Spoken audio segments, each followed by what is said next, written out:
He smiled and raised his wineglass at the exact moment his wife caressed her belly and called him an idiot in German, fully convinced that the man sitting across the table could not understand a single word. Ethan Reed had sensed that something was wrong from the instant Lauren suggested that dinner. In 6 years of marriage, she had never once wanted him to meet her direct boss. There were always perfectly reasonable explanations, strict professional boundaries, corporate culture, the danger of mixing work with personal life. And yet tonight, Lauren herself had hurried him through changing clothes, adjusting his tie, even choosing the watch she once mocked for being too serious. She smiled more than usual, her voice softer and higher, her eyes carrying an energy that had not been directed at him in a long time. The Bavarian-style restaurant in downtown Austin glowed under warm amber lights, dark wood walls, the smell of fresh bread and slow-cooked meat filling the air. Everything was too perfect, too carefully arranged. Felix Kruger had chosen the place.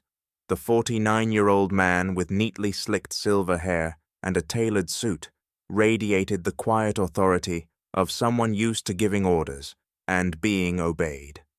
When Felix shook Ethan's hand, the grip was firm enough to test him long enough to establish dominance. Lauren sat beside Felix, not beside her husband. It was a small detail, but Ethan noticed it. He always noticed small details. It was a habit shaped by years as an electrical engineer, trained to find flaws in systems that looked flawless on the surface. She laughed at Felix with a slight tilt of her head, smiling with her eyes. The way she listened, the way she leaned toward him, was nothing like their rushed dinners at home, where she usually scrolled through emails between bites. Ethan joined the conversation with measured politeness. He asked about Projects Market's Lauren's recent trip to Europe. Felix answered smoothly, professionally. Lauren filled in the gaps, sometimes touching Felix's arm when she laughed. Ethan became the third wheel in his own marriage. Lauren looked radiant. Her deep green dress hugged the body that carried a 10-week pregnancy, the pregnancy she had announced 3 months earlier through tears of joy. Back then, Ethan had stood frozen, his heart racing with happiness. At 41, he had believed fatherhood was no longer in his future. Then came the miracle, or so he thought. Now, watching her hand glide over her belly, he felt a thin layer of ice crack inside his chest. More wine arrived. Felix ordered a German bottle and delivered a long explanation about the vineyard and soil. Lauren did not drink, claiming it was for the baby.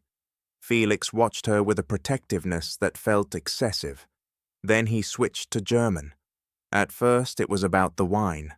Lauren responded instantly fluently without hesitation. Ethan knew she had studied German in college, but he had never heard her speak it like this. Confident, effortless. The conversation fully shifted into German. No one bothered to translate. Ethan became invisible, a piece of furniture that smiled. He kept that smile because they believed he could not understand, and that belief would be their undoing. Ethan's grandmother had been German. Every summer from the age of 8 until 16, she forced him to speak German from morning to night. No exceptions, no negotiations. He did not just understand the language, he understood its nuances, the cruelty that could be wrapped in silk, soft words. Felix leaned closer to Lauren, lowering his voice. He praised her performance not at work, but with her husband. He told her she played the devoted wife perfectly. Lauren laughed, a sharp, crystalline sound edged with contempt. She said it was easy. Ethan believed everything. He was naive. All she had to do was smile. Then she caressed her belly slowly, as if showing off a prize. "Do not worry," she said in German, her voice filled with amusement. "The idiot is happy about the pregnancy. He will raise your son as his own." The world did not explode. It froze. Ethan poured more wine. The dark red liquid flowed into the glass like blood. He set the bottle down precisely in the center of the table, every movement controlled, unshaken. He lifted his glass and looked directly into Felix's eyes, the smile still there, but transformed. Prost, Ethan said in flawless German, calm and clear. To new beginnings, and to illusions that are about to end. The color drained from Lauren's face. Felix went rigid, and for the first time that evening, the balance of power shifted. No one spoke for the first few breaths, yet the silence was so heavy, it felt capable of crushing the wooden table between them. Lauren felt the blow first. The color drained from her face so fast, her lips lost all warmth. The eyes that had shone with confidence only moments earlier widened in panic, like an animal caught in headlights. Felix froze as well, his wine glass suspended mid-air, the muscles in his jaw twitching. He was a man accustomed to controlling rooms, to commanding admiration and obedience. This moment existed in none of his carefully written scripts. Ethan remained seated, his back straight, his expression calm, as if this were nothing more than a technical review. Inside his mind, the pieces were already locking into place, cold and precise. Every detail he had once dismissed replayed itself. The vague answers, the deflected questions, the business trips explained without dates, the late nights, carrying a perfume that was not his. Nothing was blurry anymore. Everything had sharpened into clarity. Felix recovered, first instinct taking over. He forced a polite smile and switched to English, his accent heavier now, as though fear had dragged it to the surface. "Perhaps there has been some misunderstanding," he said. "We were only talking about work, about projects, about wine." Lauren seized the opening immediately. "Ethan," she whispered, her voice trembling yet familiar, the same voice she had used so many nights to calm him. "You do not speak German, do you? You must have heard it wrong. I was just talking nonsense." She reached for his hand, but Ethan pulled away before she could touch him. The movement was small and final. An invisible line had been drawn. "Your German is very good," Ethan said evenly. "Much better than you ever let me see. Especially the words you chose to describe me. Naive. Foolish. And the part about me raising another man's son." Each word landed like a blade. Lauren turned completely pale. She shook her head again and again, as if denial could erase what had already been spoken. Felix looked at Ethan directly for the first time, not with calculation, but with genuine caution. Ethan set his glass down. The sound of crystal against wood rang clearly in the quiet. He leaned forward slowly, the way he did when identifying a fatal flaw in a design. I understood everything he said, every sentence, every word. And I understand why you both felt so comfortable speaking like that in front of me. Because to you I was only the obedient husband, the man who would believe anything as long as it came wrapped in a smile and the promise of family. Felix inhaled sharply, trying to reclaim control. "You are overreacting," he said. "This is not the place for personal matters. We can discuss this privately." Privately, Ethan repeated, the corner of his mouth lifting slightly, though there was no humor in his eyes. "Privately, the way you have been discussing it all along. So privately that I was sitting right here and still treated as if I did not exist." Lauren broke down, sobbing openly now, her breath catching, her composure shattered. Heads began to turn from nearby tables. The elegance of the restaurant could not contain the spreading tension. Ethan felt those stares, but did not care. A decision had already been made, not in anger, but in perfect clarity. He knew he had been underestimated, and he knew that was his greatest advantage. He reached into his jacket, took out his phone, and placed it gently on the table screen, facing up. The gesture was simple, yet it made Felix stiffen. "Technology is convenient these days," Ethan said calmly, as if making small talk. "Real-time translation, voice recognition. A man does not even need to speak German to understand what is being said about him." Felix swallowed hard. Lauren stared at the phone as though it were an unexploded device. Ethan did not say whether he had been recording or not. He did not need to. Fear did the rest. Ethan stood. The chair slid back softly. He adjusted his jacket a familiar motion before leaving any important meeting. "I think that is enough for tonight," he said. "Felix, you will take care of the check. Consider it a necessary expense for your larger plans." He turned to Lauren. There was no anger left in his eyes, only a deep, cold sadness. "We will talk later," he said, "but not in the way you are used to." Ethan walked away, each step light but steady. Behind him, his name was called frantic and desperate. He did not turn around. In that moment, true power belonged not to the man who gave orders, but to the one clear-minded enough to walk away when the truth had finally been exposed. Ethan turned off his phone when it vibrated for the 17th time, the screen going dark, as if he had locked the entire world outside. He drove aimlessly through the night streets of Austin streetlights, stretching into distorted golden streaks across the windshield.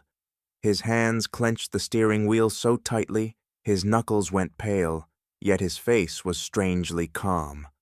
There was no screaming, no tears, only a cold, hollow space opening inside him, where everything once called family had just been drained away.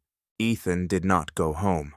That house now felt like a stage after the curtain had fallen, cables exposed, nails visible shadows meant for no audience to see.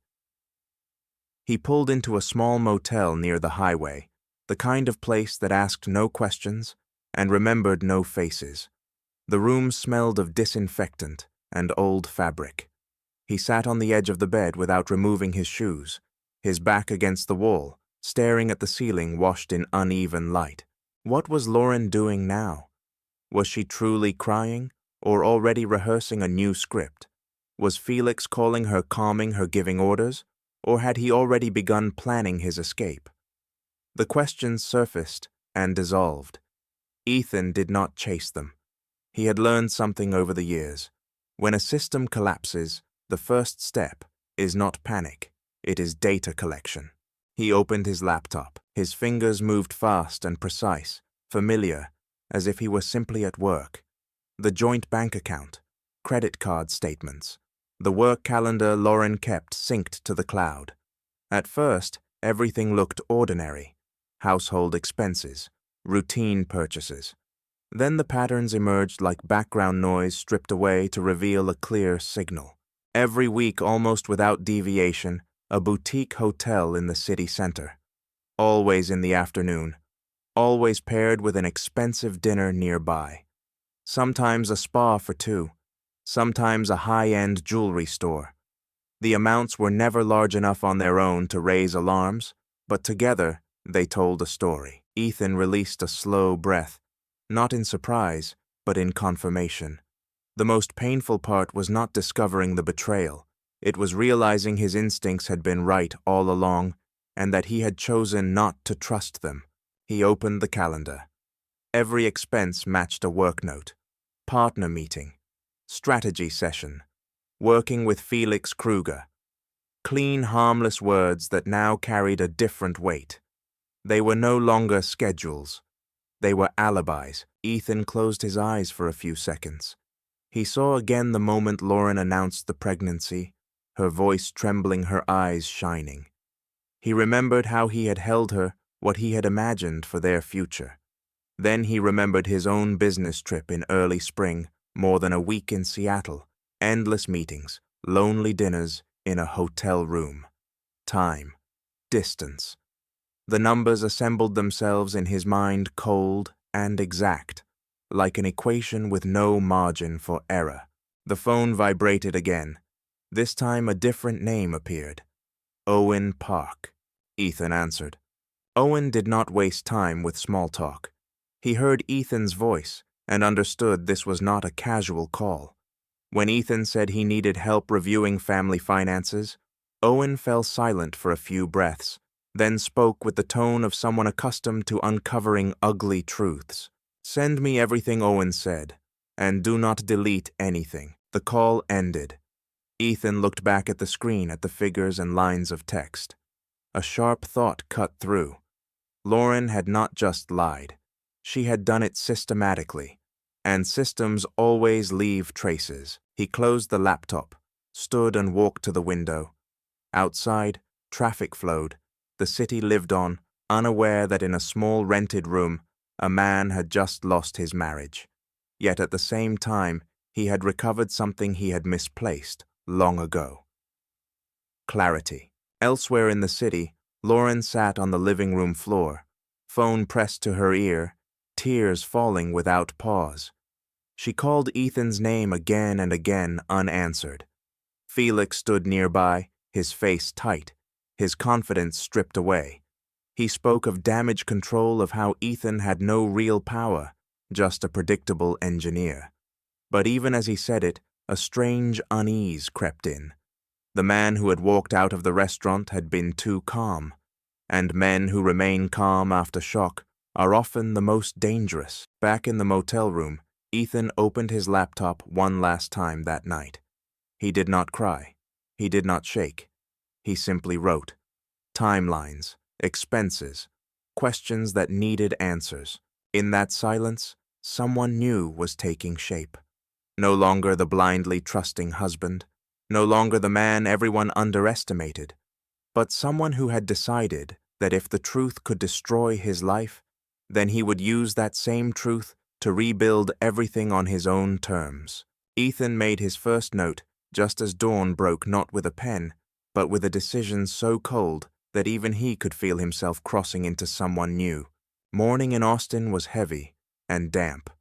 Thin sunlight spilled through the hotel window, falling across the table where his laptop still sat open, numbers and lines arranged like silent witnesses.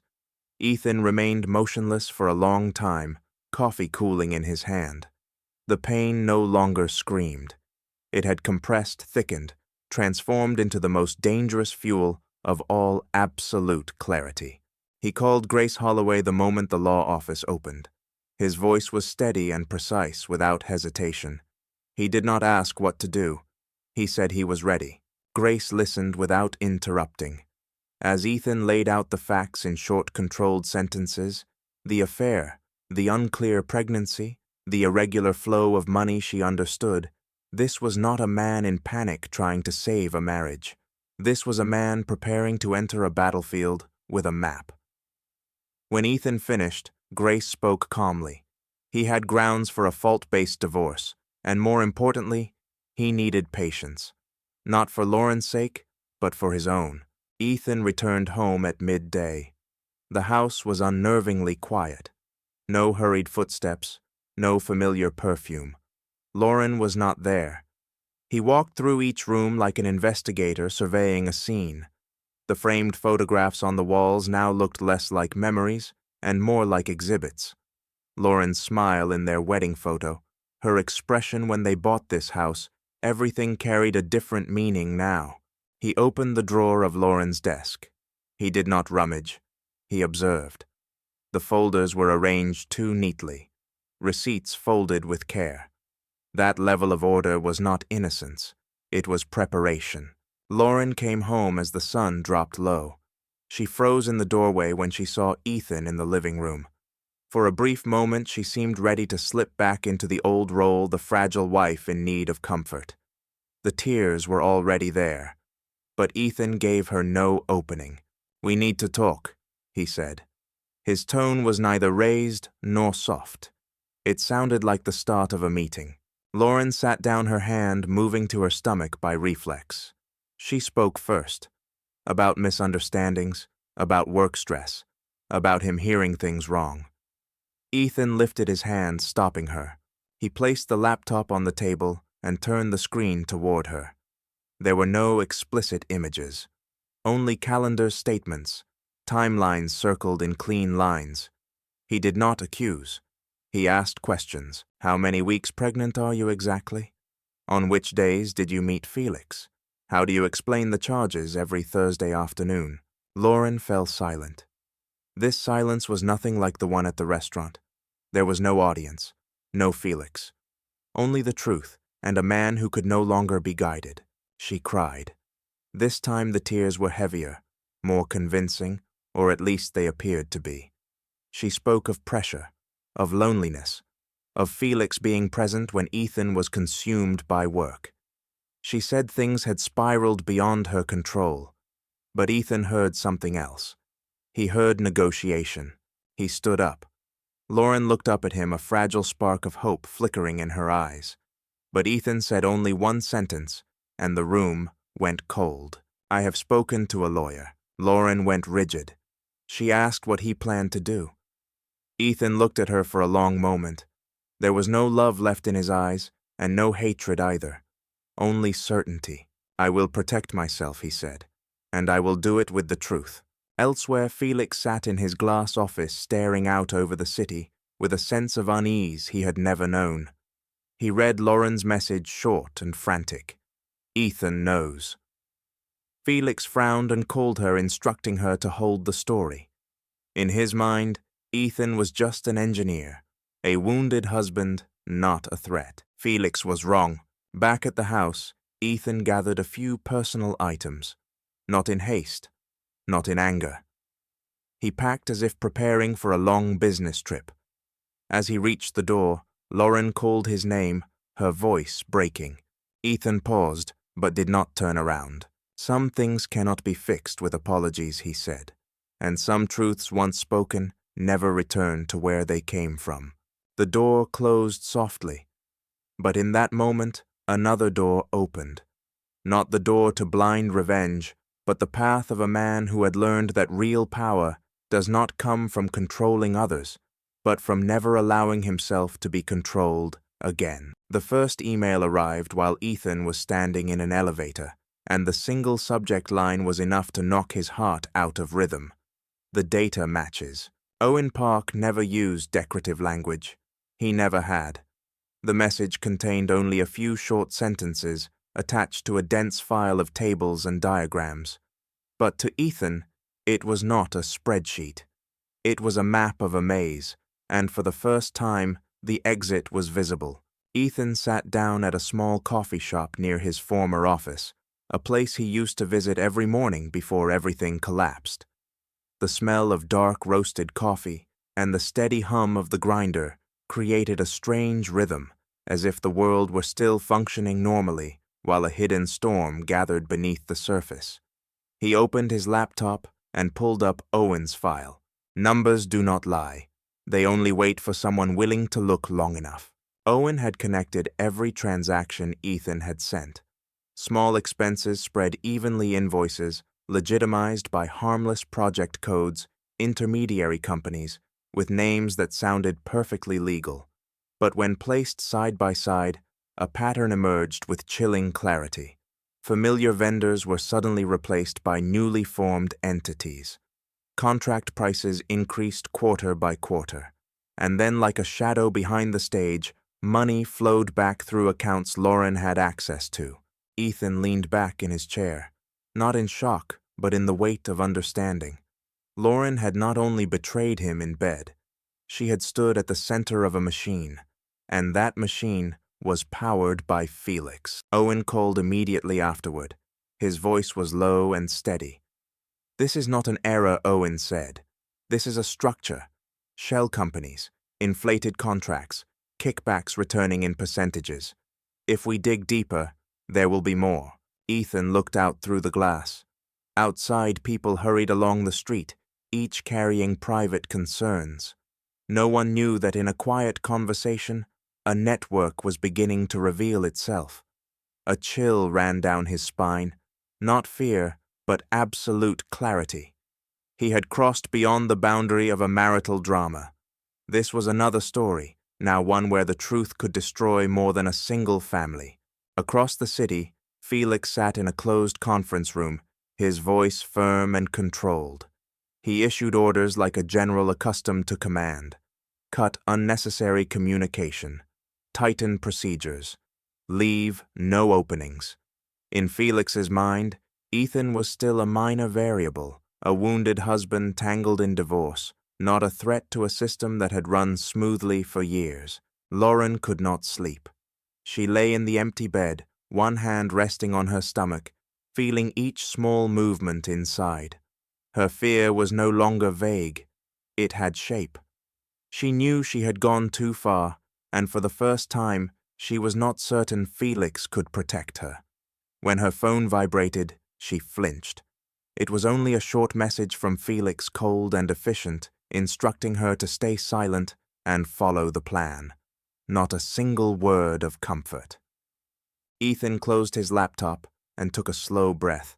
He called Grace Holloway. No small talk.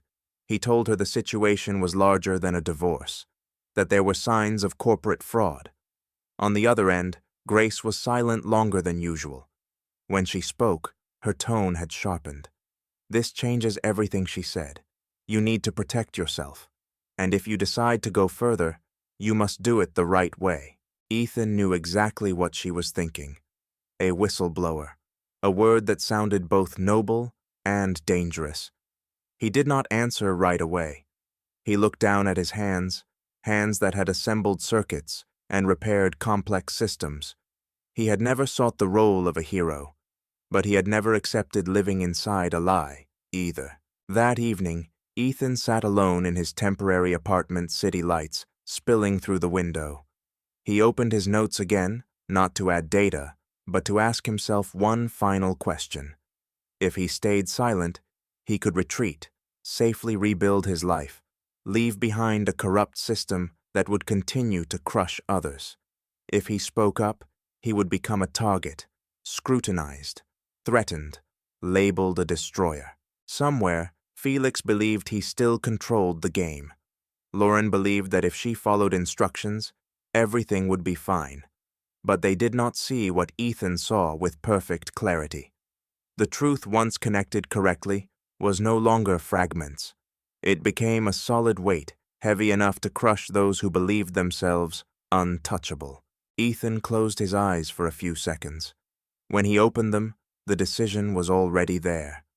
Not loud, not angry, just the clear choice of a man who was no longer afraid of loss, because the most important thing, control over his own life, was already back in his hands. The company gala was announced in the morning, and a single line in the internal email was enough to make people hold their breath. Annual gala mandatory attendance. Ethan read the message in his temporary apartment, pale morning light sliding across the kitchen table. He knew why his name was still on the guest list, even though he had stepped away from the project and was standing in the middle of a personal storm. The gala was not about celebration. It was a stage. And on that stage, Felix always needed a flawless picture. Lauren called Ethan around noon, her voice unusually soft, as if nothing serious were happening. She said everyone would be there, that Ethan's presence would help everything look normal. She did not apologize. She suggested. Ethan did not answer immediately. He stared at the empty space in front of him where another decision was taking shape. Not the decision to avoid, but the decision to confront. That evening the ballroom glowed like a jewel box. Chandeliers reflected off perfectly pressed suits, shimmering dresses, and carefully practiced smiles. Music floated through the air, elegant and restrained. Ethan entered without drawing attention. He was not the star of this event, and that was precisely what made him dangerous. Lauren stood near Felix, one hand resting on her stomach, her face radiant for the cameras. She smiled on cue, nodded at the right moments, playing the role of a successful and fulfilled woman. Felix stood beside her as a symbol of authority, his voice deep, his handshakes firm, his gaze sweeping the crowd to control reactions. In his mind, everything was still under control. Ethan watched from a distance. He noticed the handshakes that lingered too long, the glances that lingered even longer. He saw the way Lauren avoided looking in his direction, as if a single glance might crack the glossy surface. He heard the whispers, some filled with sympathy, some with curiosity. No one knew that the quiet man in the corner carried a truth heavy enough to bring the room down. Felix stepped onto the stage. His speech flowed smoothly, filled with words about success, transparency, and a sustainable future. The audience applauded on cue. Lauren looked up at him with admiration. In that moment, Ethan understood something with absolute clarity. Real humiliation does not come from betrayal. It comes from being turned into a prop in someone else's story. Someone from Human Resources approached Ethan, her voice low but tense. She mentioned a few complaints about his recent attitude, said leadership wanted a private conversation later. Not now. After the gala. The words were polite, but the message was clear. Stay quiet. Do not cause trouble. Ethan nodded courteous. In his mind, another set of pieces clicked into place. This was not just a party. It was a test. And it was also a warning. Felix ended his speech with a line about family and sacrifice. Applause swelled and lingered. Lauren placed a hand on her chest, visibly moved. Camera flashes lit the room. In that light, Ethan saw how fragile anything built on lies truly was. He turned and left the ballroom before the music swelled again. No one stopped him. No one called out. But behind him, Felix saw. For a brief instant, their eyes met. There was no challenge, no anger, only recognition. Felix understood that this man was no longer playing by the old rules.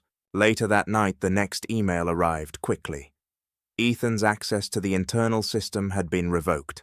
A meeting was scheduled, its title, neutral and cold. Role assessment, organizational restructuring, bloodless words for a deliberate move. Lauren sat alone in the dressing room after the gala, removing each piece of jewelry with slightly trembling hands. She had seen Ethan leave. She felt the shift in the air, even if she could not name it. Felix entered, his voice low, telling her to stay calm, saying everything was being handled. But for the first time, Lauren no longer felt safe in those reassurances. In the quiet apartment, Ethan read the email without frowning. He had expected this. He noted the time, the content, the sender. Every small detail mattered. When he closed the laptop, the city outside was still bright, loud, carefree. Inside him, however, a boundary had just been crossed. They had chosen to push him out of the game. They believed doing so would make him weaker. What they didn't understand was that when a person has nothing left to lose and is no longer bound by fear, that is precisely when real power begins to form. The meeting was moved up earlier than expected, and the notification email contained only a single short sentence that instantly shifted the atmosphere. Attendance is mandatory. No absences accepted. Ethan read the line in his quiet apartment morning light, falling across his face with a cold clarity. He knew this was no longer an ordinary meeting. This was the moment they believed they could lock him into a room corner, force him into defense. What they did not know was that Ethan had been preparing for this moment for a long time. The conference room sat on the top-floor glass walls on all sides, the city stretching beneath it like a chessboard. Felix occupied the central seat, wearing the calm confidence of someone used to control. Beside him sat the heads of legal Human Resources and several familiar faces, people who had once shaken Ethan's hand firmly during past projects. Today, those handshakes were gone. Ethan walked in carrying no thick folders, no lawyer at his side, just a laptop and a slim notebook. A flicker of surprise crossed a few faces. They had expected a man who was exhausted and rattled. Instead, they saw a stillness that was difficult to measure. Felix began. He spoke about strategic shifts, restructuring, about certain roles no longer being a good fit. His voice was even detached, as if reading from a lifeless report. When he mentioned Ethan, the words were carefully chosen. Inconsistent performance, lack of cooperation, organizational risk. Ethan listened. He did not interrupt. He did not react. In his mind, each phrase slid neatly into place, like components in a complex system. When Felix finished, the head of Human Resources turned to Ethan and asked if he had anything to say. The room fell silent. All eyes focused on the man they believed was about to be removed from the game. Ethan stood up slowly. He did not speak about feelings. He did not speak about injustice. He spoke about process, about data, about legal responsibility. He opened his laptop and projected the screen onto the large display behind him. There were no classified documents, just a simple diagram showing connections between vendors' projects and money flow. He did not accuse anyone. He asked questions. Why did new legal entities appear at this specific time? Why did costs rise steadily while quality remained unchanged? Why did certain reimbursements circle back to accounts linked to internal access? Several people in the room straightened in their chairs. The head of legal frowned. Felix maintained his composure, but the hand resting on the table tightened. Ethan continued his voice no louder, yet each word struck the glass walls with precision. He referenced reporting obligations, audit regulations, the consequences if an employee who once oversaw system integrity detected irregularities and chose to fulfill his professional duty. Felix interrupted him for the first time. He said this was not a forum for speculation. Ethan nodded. He agreed. Then he added that he had made no speculations at all, only raised questions that required official answers. The air in the room shifted. This was no longer a termination meeting. It became a silent standoff between surface-level authority and real power, the power of understanding. Lauren was not present, but her name hovered like an invisible shadow. Someone from finance glanced at Felix, then at Ethan, anxiety clearly visible. They were beginning to realize that this man was not merely an underestimated engineer. He was someone who understood the system from the inside, and those who understand systems are always more dangerous than those who sit above them. The meeting ended earlier than planned. No formal decision was announced. Felix said the situation would be reviewed. His voice remained controlled, but his breathing had changed. As people filed out, Ethan gathered his belongings calmly. Before leaving, he turned back and looked directly at Felix.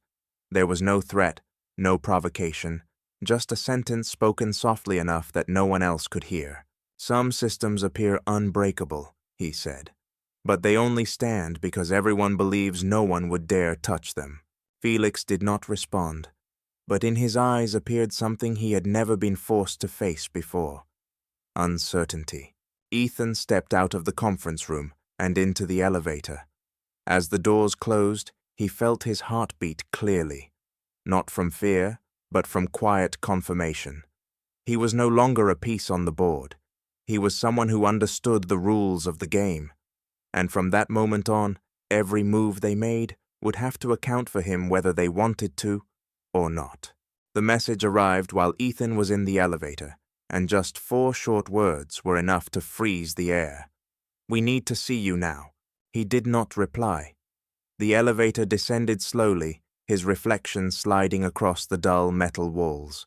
There was no surprise left, no fear. Only a clear understanding that the gears had begun to grind against each other, and that words alone could no longer stop what was coming. The meeting took place in a small sealed office with no name on the door. The people facing Ethan wore no expensive suits and used no decorative language. Their voices were low, steady, professional. They asked about the diagram, about the questions Ethan had raised in the meeting about the data he held. They did not threaten him. They listened. And in that listening, Ethan recognized a twist Felix had never anticipated. He was not alone, Ethan explained calmly. No dramatics, no exaggeration. He moved from structure to consequence, from money flow to motive. He spoke about systems because systems were what he understood best. When he finished, the room fell silent for a long moment. Then one of them gave a slight nod. "We will review this," they said. "And you need to maintain the current state. No contact, no warnings." Ethan stepped outside and drew in the hot midday air. The city remained loud, indifferent. Life continued as if nothing were about to change. But he knew that once the truth had been placed correctly, it would find its own way forward. Lauren sensed it before anyone told her. She sat in the living room, one arm wrapped around her stomach, eyes fixed on her phone. Felix had not called back. Her messages showed only as read. That silence was more frightening than any shouting. She began to understand how fragile her position in this story truly was. Not a woman loved, just a variable. Across the city, Felix was losing patience. He called legal advisors connections he had long believed were unshakable. This time responses came slower, less certain. A few familiar names began to avoid him. Felix felt the ground beneath him soften, and in his mind, Ethan's image shifted, no longer the quiet engineer, but the man who had placed the first stone that cracked the wall. Ethan returned to his apartment after dark. He did not turn on the lights immediately. He sat in the shadow listening to the distant noise of the city. In that rare moment, grief returned, gentle but real. Not grief for lost power or career, but grief for a life once built on trust that had shattered. He allowed himself to feel it without resistance, without judgment. Then he stood up. He turned on the light. He opened his laptop not to review data, but to write a short message to Grace Holloway. No details, just that he had been contacted, and that he was ready to see this through to the end. Elsewhere, Lauren finally called Ethan. Her voice trembled, stripped of its usual control. She said Felix was pressuring her, that she did not know what to do, that everything was slipping beyond her grasp. She did not apologize. She pleaded for help. And in that moment, Ethan understood the final truth with absolute clarity. She was not afraid of losing him. She was afraid of losing her support. Ethan listened until she finished. When he spoke, his voice was calm, almost cold. He said that everyone must take responsibility for their own choices, and that there are moments when no one can save you except yourself. The call ended. Lauren remained seated, tears falling onto the floor. She understood that the final door had closed, not from hatred, but because Ethan had crossed into a different world, one where he no longer played the savior in stories written by others. That night, Ethan stood by the window, watching the lights stretch across the city. He did not feel victorious. He felt grounded. Real power, he realized, does not come from toppling someone in front of a crowd. It comes from placing the truth exactly where it belongs and then walking forward without looking back. Somewhere the gears continued to turn, but this time they turned in a direction Ethan had chosen. And in the quiet, a new chapter of the story was being written, no longer in lies or fear, but in clarity and the freedom he had reclaimed for himself. The internal bulletin leaked just after midnight, and a single short sentence was enough to send shockwaves through the entire system. An independent audit will be launched immediately. Ethan read the line in his silent apartment, city lights reflecting on the glass like glowing circuits. He did not smile. He did not feel relief. The situation had crossed the point of no return, and he understood clearly that the cost would not fall on one name alone. It would sweep through everything built on silence. The next morning, the office corridors felt different. Greetings were shorter. Doors closed faster. Legal staff appeared early, accompanied by unfamiliar faces without company badges. No one spoke loudly, yet rumors spread like electricity. Some people looked at Ethan with fear, some with belated respect. Others avoided his eyes entirely, as if truth itself were contagious. Felix arrived late. He no longer carried the posture of a man directing a stage. His shoulders were stiff, his steps heavier. He called an emergency meeting, but this time his voice lacked its usual smoothness. He spoke of cooperation, of transparency, of protecting collective reputation. Words that once functioned as weapons now sounded hollow. Ethan sat at the back of the room. He did not speak. There was no need. Everyone knew the story no longer belonged to speeches. It belonged to records, to trails, to questions that could not be erased. Lauren appeared later, her face pale beneath makeup, that failed to hide sleepless nights. She scanned the room, searching for a familiar gaze to cling to. Felix did not look at her. That coldness cut deeper than any accusation. In that moment, Lauren understood she had gambled on a man who treated everything as a variable, including people. Around noon, Ethan received a call from Grace Holloway. Her voice was slow and steady. The audit had been approved at a higher level than expected. An independent committee. Full access to data. She paused briefly, then warned that from this moment on, he needed to be careful with every step, every conversation, every email, every small detail. Ethan ended the call and remained still. Not out of fear, but because he felt a new weight, the responsibility of having set in motion a chain of events that could no longer be fully controlled. He thought about junior employees, people who simply followed procedures, families that would be affected. The thought tightened his chest. Yet he also knew that hiding the truth to preserve a false sense of safety had never been an act of mercy. By afternoon, fragments of the news began to surface externally.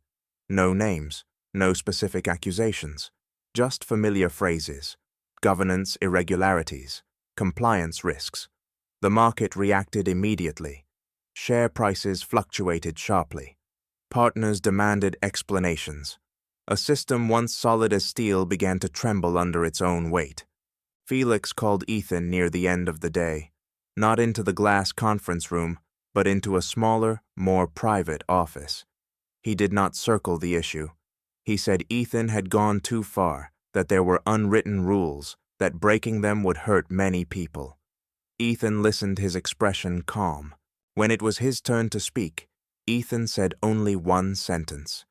If a system survives only because people are afraid of the truth, then it has been rotten for a long time. Felix did not argue. He did not respond. He simply fell silent. And in that silence, Ethan saw clearly what he had only suspected before. Felix was not angry at the truth. He was angry at losing control. That evening, Lauren sent Ethan a short message. No explanation, no plea. She said she understood now, that she would cooperate, that she did not expect forgiveness, only that everything would end quickly. Ethan read the message and set his phone down. He felt no triumph, only a deep, quiet sadness for the choices that had led them here. Night settled over the city. Ethan stood on the balcony, the wind-cool light stretching below like a living map. He thought of his first day at the company, carrying a simple belief that doing the right thing would be enough. Life had proven it more complicated than that. Yet life, through its most painful turns, had also returned to him an undeniable truth. Real power is not forcing others into silence. It is standing still when the truth arrives, not turning away, not bargaining. And in that rare moment of calm, Ethan knew that whatever conflicts lay ahead, he was no longer lost. The suspension order was issued early in the morning, and the name at the top of the list drained the air from the entire floor. Felix Kramer suspended indefinitely. Ethan received the news while making coffee. His hand paused mid-motion, then he set the cup down gently. No triumph, no satisfaction. Only a cold confirmation that what he had seen, what he had said, and what he had chosen to risk, had finally reached the core of the problem. The office turned into a shattered beehive, whispered calls in the hallways, closed-door meetings behind sealed glass. A few people who had once avoided Ethan now greeted him. First, their voices cautious, their eyes changed. Not friendly, careful. They were beginning to understand that this man had not only spoken the truth, he had altered the trajectory of an entire structure. Felix did not appear. His desk sat empty, as if no one had occupied it for all those years. Performance plaques and flattering articles suddenly looked fragile, almost sad. Power once removed from the context that protects it dissolves faster than any defense. Lauren was called in for a private session that afternoon. She entered the room looking exhausted, stripped of her carefully polished confidence. The questions came slowly, precisely. No shouting, no pity. Only truth requested layer by layer. Lauren answered, at first cautiously. Then, as if there were nothing left to protect, she told everything. About Felix, about his instructions, about how she had convinced herself that silence meant safety. When she stepped out, her shoulders sagged. No one left to lean on. No script left to perform. She saw Ethan at the end of the hallway. They did not speak. Their eyes met for a brief moment. In his gaze, Lauren did not see punishment. She saw an ending. Ethan was invited to meet with the independent committee, not as a suspect, but as a key witness. He laid everything out starting from the smallest details. He did not hide his hesitation at the beginning. He did not hide his fear of the consequences. That honesty stilled the room. One member of the committee studied him for a long moment, then said that not many people were willing to pay such a price, simply to protect what was right. But Ethan knew the price was not only a career, it was a marriage, a self-image that had shattered, a life that now had to be rebuilt from the ground up. And because of that, he did not want to be called brave. He had simply reached a point where there was no other way to keep living with himself. That evening, Ethan returned to his apartment as light rain fell. He stood by the window watching droplets slide down the glass city lights blurring. In that rare, quiet moment, exhaustion arrived. Not physical exhaustion, the emptiness that comes after the storm when the adrenaline fades and leaves a wide-open space behind. His phone vibrated. A message from Grace Holloway. She said the process would be long, that there would be pushback, that some people would try to reshape the narrative. But she also said he had done something irreversible, and that he should prepare for a new phase 1, where his identity would no longer be tied to his former company or his former marriage. Ethan set the phone down and thought about that word. Identity. For years he had allowed others to define him. Someone's husband, someone's employee, a cog in someone else's system. Now all those labels were falling away. The next day, the news became public. Not sensational, not defamatory. Just the cold confirmation of process, suspension, investigation, restructuring, shareholders demanding transparency. Dry words yet powerful enough to redraw the entire map of power. That afternoon, Ethan walked through the park near his apartment. Children played. Elderly couples sat on benches. Life continued indifferent to collapses at higher levels. He breathed in deeply smelled wet grass, heard laughter drifting through the air. For the first time in a long while, he realized he was fully present in the moment, not pulled back into the past, not haunted by the next move. Real power, he thought, is not making others fall. It is the ability to remain standing while every structure around you shifts. And as Ethan continued along the rain-slicked path, he understood that even though the road ahead was far from smooth, he was no longer walking in the shadow of anyone else. The internal indictment was released on what seemed like an ordinary afternoon, and within minutes it erased any remaining illusion that everything could still be controlled. Ethan was sitting in a small meeting room when the news spread. No noise, no official announcement, just eyes shifting too quickly, breaths held back, movements turning unusually cautious. The system had finally spoken for itself, and once it did, no one could pretend not to hear. The committee published its preliminary findings, direct, unambiguous. Systemic violations, intentional, sustained over many years.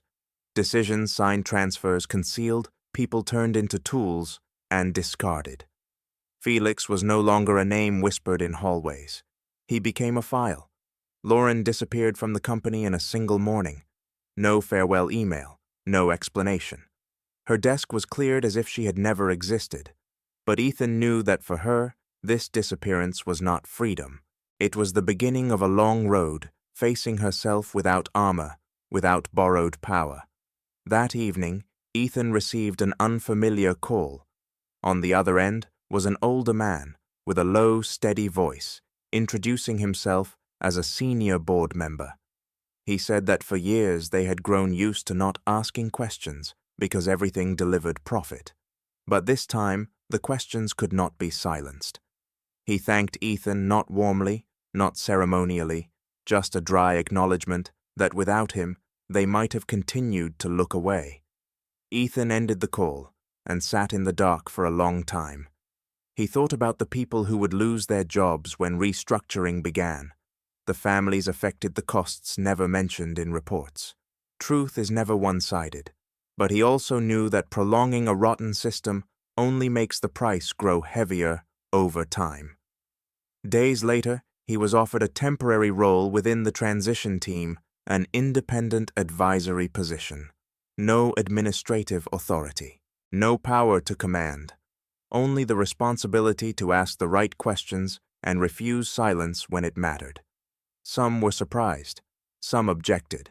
They were not used to someone once seen as the lowest in the value chain becoming a moral anchor. Ethan accepted, but with clear conditions. He would not become a symbol. He would not stand as anyone's example. He would not represent purity. He would simply do his part for a limited time, then leave.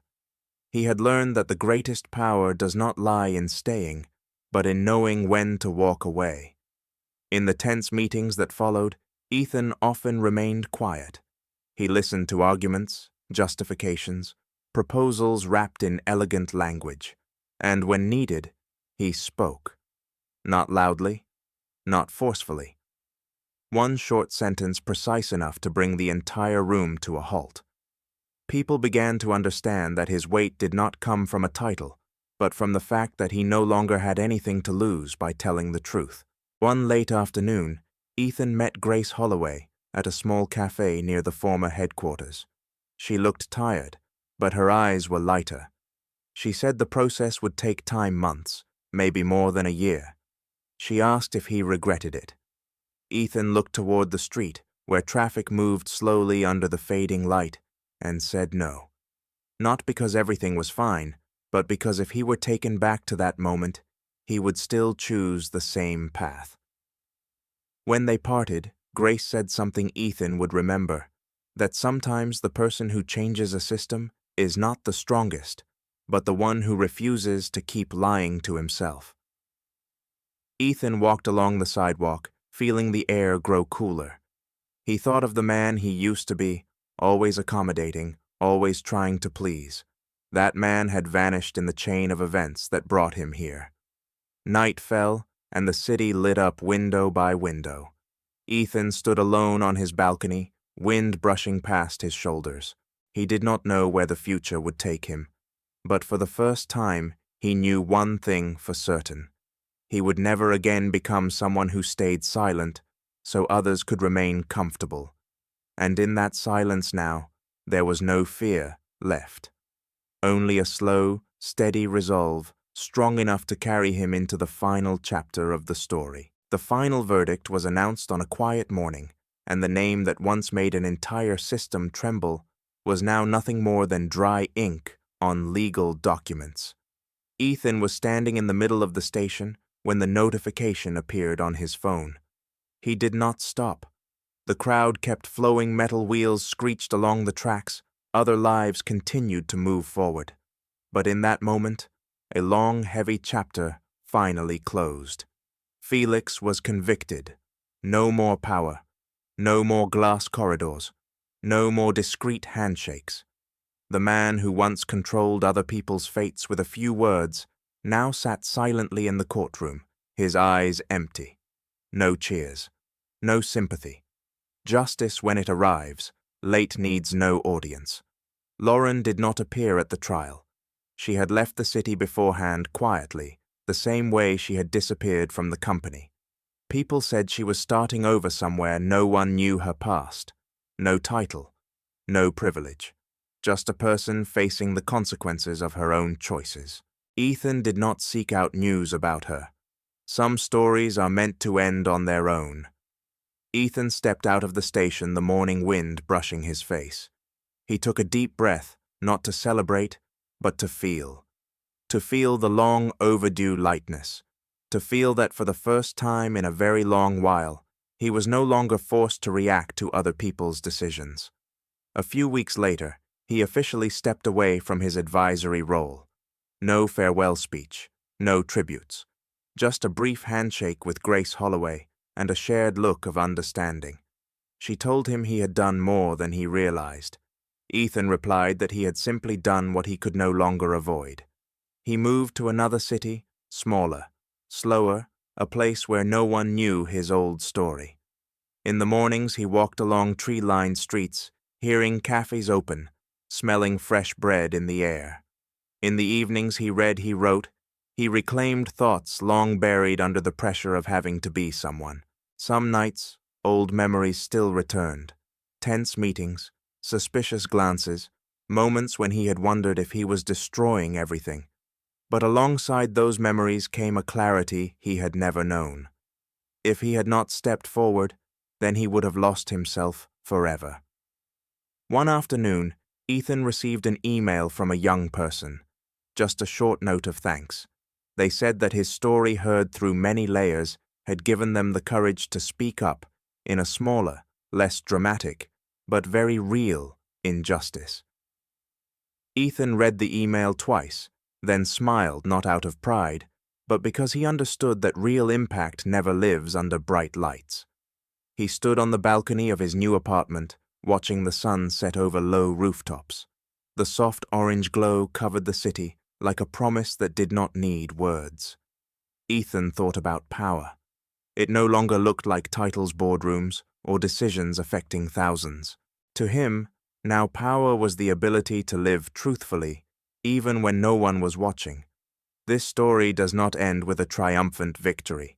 It ends with deliberate quiet, with a man once underestimated, once forced into a smaller role, who chose to stand upright when there was nothing left to shield him. And that choice changed everything. If you are listening and feel that somewhere in this story there is a part of yourself, remember that silence can sometimes be the safest choice, but it is never the freest one. If this story resonated with you, leave a comment to share your thoughts, tap like if you felt connected, and subscribe so you do not miss the next stories about truth, courage, and the value of living as your real self.